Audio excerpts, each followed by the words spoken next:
This is Chapter 9, entitled The Founding of Narnia. The lion was pacing to and fro about that empty land and singing his new song. It was softer and more lilting than the song by which he had called up the stars and the sun, a gentle, rippling music. And as he walked and sang, the valley grew green with grass. It spread out from the lion like a pool. It ran up the sides of the little hills like a wave. In a few minutes it was creeping up the lower slopes of the distant mountains, making that world every moment softer. The light wind could now be heard ruffling the grass. Soon there were other things besides grass. The higher slopes grew dark with heather. Patches of rougher and more bristling green appeared in the valley. Diggory did not know what they were until one began coming up close to him. It was a little spiky thing that threw out dozens of arms and covered these arms with green, and grew larger at the rate of about an inch every 2 seconds. There were dozens of these things all around him now. When they were nearly as tall as himself, he saw what they really were. Trees, he exclaimed. The nuisance of it, as Polly said afterwards, was that you weren't left in peace to watch it all. Just as Diggory said trees, he had to jump because Uncle Andrew had sidled up to him again and was going to pick his pocket. It wouldn't have done Uncle Andrew much good if he had succeeded, for he was aiming at the right-hand pocket because he still thought the green rings were homeward rings. But of course Diggory didn't want to lose either. "Stop!" cried the witch. "Stand back. No, further back. If anyone goes within 10 paces of either of the children, I will knock out his brains." She was poising in her hand the iron bar that she had torn off the lamppost, ready to throw it. Somehow no one doubted that she would be a very good shot. "So," she said, "you would steal back to your own world with the boy and leave me here?" Uncle Andrew's temper at last got the better of his fears. "Yes, ma'am, I would," he said. "Most undoubtedly I would. I should be perfectly in my rights. I have been most shamefully, most abominably treated. I have done my best to show you such civilities as were in my power. And what has been my reward? You have robbed, I must repeat the word, robbed, a highly respectable jeweler. You have insisted on my entertaining you to an exceedingly expensive, not to say ostentatious, lunch, though I was obliged to pawn my watch and chain in order to do so. And let me tell you, ma'am, that none of our family have been in the habit of frequenting pawn shops except my cousin Edward, and he was in the yeomanry. During that indigestible meal, I'm feeling the worse for it at this very moment, your behavior and conversation attracted the unfavorable attention of everyone present. I feel I have been publicly disgraced. I shall never be able to show my face in that restaurant again. You have assaulted the police, you have stolen—" "Oh, stow it, governor, do stow it," said the cabby, "watching and listening to the thing at the present, not talking." There was certainly plenty to watch and to listen to. The tree which Diggory had noticed was now a full-grown beech, whose branches swayed gently above his head. They stood on cool, green grass, sprinkled with daisies and buttercups. A little way off, along the river bank, willows were growing. On the other side, tangles of flowering currant, lilac, wild rose, and rhododendron closed them in. The horse was tearing up delicious mouthfuls of new grass.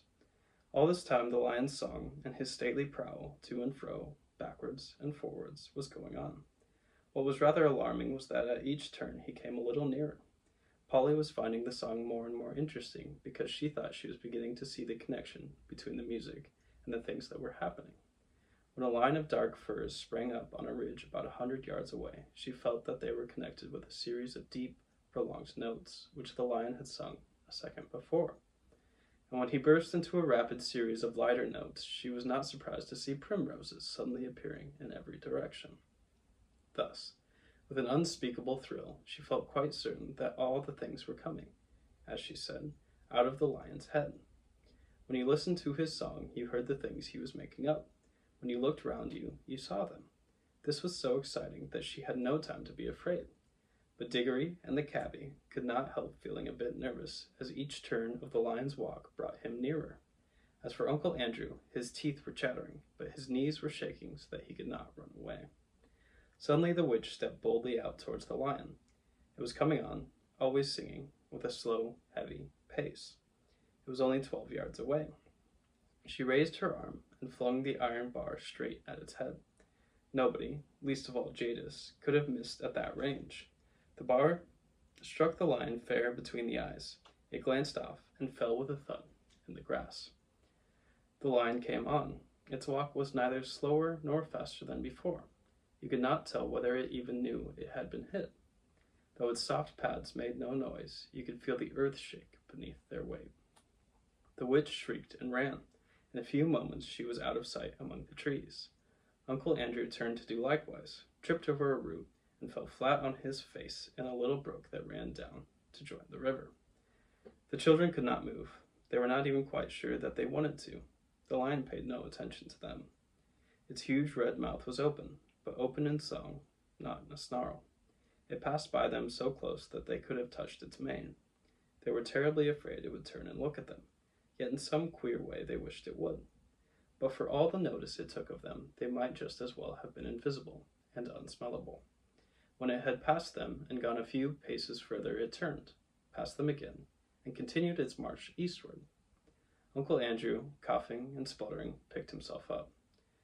"Now, Diggory," he said, "we've got rid of that woman, and the brute of a lion is gone. Give me your hand and put your ring at once." "Keep off," said Diggory, backing away from him. "Keep clear of him, Polly. Come over here beside me. Now I warn you, Uncle Andrew, don't come one step nearer. We'll just vanish." "Do what you're told this minute, sir," said Uncle Andrew. "You're an extremely disobedient, ill-behaved little boy." "No fear," said Diggory. "We want to stay and see what happens. I thought you wanted to know about other worlds. Don't you like it now you're here?" "Like it!" exclaimed Uncle Andrew. "Just look at the state I'm in. And it was my best coat and waistcoat, too." He certainly was a dreadful sight by now, for of course the more dressed up you were to begin with, the worse you look after you've crawled out of a smashed hansom cab and fallen into a muddy brook. "I'm not saying," he added, "that this is not a most interesting place. If I were a younger man now, perhaps I could get some lively young fellow to come here first. One of those big game hunters. Something might be made of this country. The climate is delightful. I never felt such air. I believe it would have done me good if circumstances had been more favorable. If only we'd had a gun." "Guns be blowed," said the cabby. "I think I'll go and see if I can give Strawberry a rub down. That horse has more sense than some humans, as I could mention." He walked back to Strawberry and began making the hissing noises that grooms make. "Do you still think that lion could be killed by a gun?" asked Diggory. He didn't mind the iron bar much. "With all her faults," said Uncle Andrew, "that's a plucky Joe, my boy. It has a spirited thing to do." He rubbed his hands and cracked his knuckles, as if he were once more forgetting how the witch frightened him whenever she was really there. "It was a wicked thing to do," said Polly. "What harm had he done her?" "Hello? What's that?" said Diggory. He had darted forward to examine something only a few yards away. "I say, Polly," he called back, "do come and look." Uncle Andrew came with her, not because he wanted to see, but because he wanted to keep close to the children. There might be a chance of stealing their rings. But when he saw what Diggory was looking at, even he began to take an interest. It was a perfect little model of a lamp post, about 3 feet high, but lengthening and thickening in proportion as they watched it. In fact, growing just as the trees had grown. "It's alive too. I mean, it's lit," said Diggory. And so it was, though of course the brightness of the sun made the little flame in the lantern hard to see, unless your shadow fell on it. "Remarkable, most remarkable," muttered Uncle Andrew. "Even I never dreamt of magic like this. We're in a world where everything, even a lamppost, comes to life and grows. Now I wonder what sort of a seed a lamppost grows from." "Don't you see?" said Diggory. "This is where the bar fell. The bar she tore off the lamppost at home. It sank into the ground, and now it's coming up as a young lamppost. But not so very young now. It was as tall as Diggory while he said this." "That's it. Stupendous, stupendous," said Uncle Andrew, rubbing his hands harder than ever. "Ho, ho! They laughed at my magic. That fool of a sister of mine thinks I'm a lunatic. I wonder what they'll say now. I have discovered a world where everything is bursting with life and growth. Columbus? Now, they talk about Columbus. But what was America to this? The commercial possibilities of this country are unbounded. Bring a few old bits of scrap iron here, bury 'em, and up they come as brand new railway engines, battleships, anything you please. They'll cost nothing, and I can sell 'em at full prices in England. I shall be a millionaire. And then the climate. I feel years younger already. I can run it as a health resort. A good sanatorium here might be worth $20,000 a year. Of course, I shall have to let a few people into the secret. The first thing is to get that brute shot." "You're just like the witch," said Polly. "All you think of is killing things." And then, as regards oneself, Uncle Andrew continued in a happy dream. "There's no knowing how long I might live if I settled here, and that's a big consideration when a fellow has turned 60. I shouldn't be surprised if I never grew a day older in this country. Stupendous! The land of youth!" "Oh," cried Diggory, "the land of youth! Do you think it really is?" For of course he remembered what Aunt Letty had said to the lady who brought the grapes, and the sweet hope rushed back upon him. "Uncle Andrew," he said, "do you think there's anything here that would cure Mother?" "What are you talking about?" said Uncle Andrew. "This isn't a chemist's shop. But as I was saying—" "You don't care twopence about her," said Diggory savagely. "I thought you might. After all, she's your sister as well as my mother. Well, no matter. I'm jolly well going to ask the lion himself if he can help me." And he turned and walked briskly away. Polly waited for a moment and then went after him. "Here! Stop! Come back! The boy's gone mad," said Uncle Andrew. He followed the children at a cautious distance behind, for he didn't want to get too far away from the green rings or too near to the lion. In a few minutes Diggory came to the edge of the wood, and there he stopped. The lion was singing still, but now the song had once more changed. It was more like what we should call a tune, but it was also far wilder. It made you want to run and jump and climb. It made you want to shout. It made you want to rush at other people and either hug them or fight them.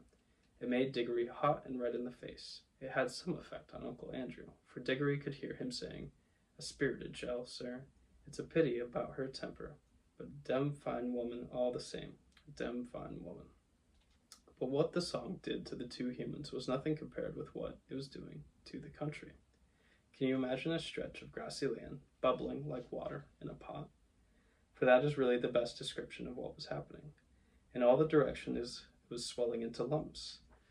They were of very different sizes, some no bigger than molehills, some as big as wheelbarrows, two the size of cottages, and the humps moved and swelled till they burst, and the crumpled earth poured out of them, and from each hump there came out an animal.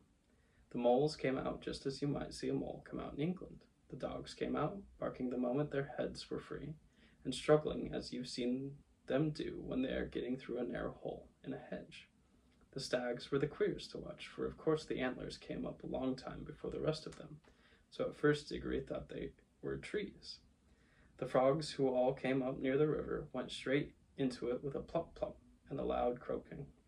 The panthers, leopards, and things of that sort sat down at once to wash the loose earth off their hindquarters, and then stood up against the trees to sharpen their front claws.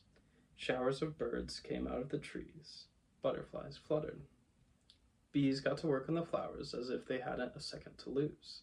But the greatest moment of all was when the biggest hump broke like a small earthquake, and out came the sloping back, the large, wise head, and the four baggy-trousered legs of an elephant. And now you could hardly hear the song of the lion. There was so much cawing, cooing, crowing, braying, neighing, baying, barking, lowing, bleating, and trumpeting. But though Diggory could no longer hear the lion, he could see it. It was so big and so bright that he could not take his eyes off of it. The other animals did not appear to be afraid of it. Indeed, at that very moment, Diggory heard the sound of hoofs from behind. A second later, the old cab horse trotted past him and joined the other beasts. The air had apparently suited him as well as it had suited Uncle Andrew. He no longer looked like the poor old slave he had been in London. He was picking up his feet and holding his head erect. And now, for the first time, the lion was quite silent. He was going to and fro among the animals, and every now and then he would go up to two of them, always two at a time, and touch their noses with his. He would touch two beavers among all the beavers, two leopards among all the leopards, one stag and one deer among all the deer, and leave the rest. Some sorts of animal he passed over altogether, but the pairs which he had touched instantly left their own kinds and followed him. At last he stood still, and all the creatures whom he had touched came and stood in a wide circle around him. The others whom he had not touched began to wander away. Their noises faded gradually into the distance. The chosen beasts who remained were now utterly silent, all with their eyes fixed intently upon the lion. The cat-like ones gave an occasional twitch of the tail, but otherwise all were still. For the first time that day there was complete silence, except for the noise of running water. Diggory's heart beat wildly. He knew something very solemn was going to be done. He had not forgotten about his mother, but he knew jolly well that, even for her, he couldn't interrupt a thing like this. The lion, whose eyes never blinked, stared at the animals as hard as if he was going to burn them up with his mere stare. And gradually a change came over them. The smaller ones, the rabbits, moles, and such like, grew a good deal larger. The very big ones, you noticed it with the elephants, grew a little smaller. Many animals sat up on their hind legs, most put their heads on one side as if they were trying very hard to understand. The lion opened his mouth, but no sound came from it. He was breathing out, a long, warm breath. It seemed to sway all the beasts as the wind sways a line of trees. Far overhead, from beyond the veil of blue sky, which hid them, the stars sang again. A pure, cold, difficult music. Then there came a swift flash like fire, but it burnt nobody, either from the sky or from the lion itself, and every drop of blood tingled in the children's bodies, and the deepest, wildest voice they had ever heard was saying, Narnia, Narnia, Narnia, awake, love, think, speak. Be walking trees, be talking beasts, be divine waters.